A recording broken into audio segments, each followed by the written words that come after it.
the horrible, evil man who murdered 8 people in Allen, Texas. His name is Mauricio Garcia. You can see a picture of him on the screen. You know my policy. I do not withhold from you a picture of the shooter. I do not withhold from you the name of the shooter like some other outlets do, because I'm not here to be the gatekeeper. You can decide whether you want to see this and hear this.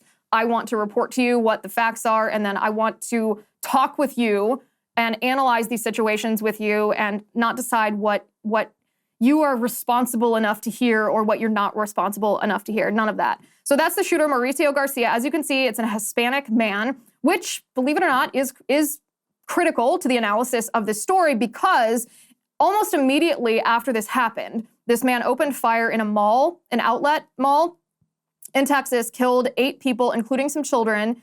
Almost immediately, the left did 2 things. Of course, they started with their gun control talk. That's expected. They always try to capitalize on tragedies to coerce people when people's emotions are heightened into accepting the left's pre-existing political agendas when it comes to our Second Amendment. That's gross and ineffective and dangerous, but expected. But the second thing that they did is they branded this man as a neo-Nazi sympathizer. They said, according to law enforcement sources, Mauricio Garcia had white supremacist sympathies or a white supremacist ideology. Again, this is a valid question. I'm not sitting here saying he wasn't a white supremacist. I'm not saying that he didn't have neo-Nazi tendencies. I have no idea. I have literally no idea, just like everyone else has no idea. We don't know the facts yet. If he did, we absolutely should analyze, well, how did he get into that ideology? And what led him to embrace such poisonous rhetoric that he would use it to harm other people?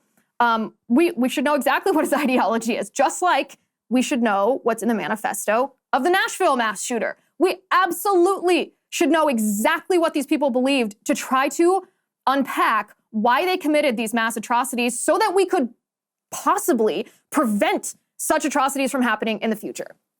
All that being said, we don't know if he was a neo-Nazi or a white supremacist because these unnamed law enforcement officers or sources, meaning if they don't want to go on the record, there's a reason why they don't want to go on the record. They're either fake or their evidence isn't solid. They provide, by the way, no evidence, not social media posts, not tattoos, not comments that he's made to his family, nothing. We get no evidence. We're just supposed to take the mainstream media's word for it based on an unnamed source.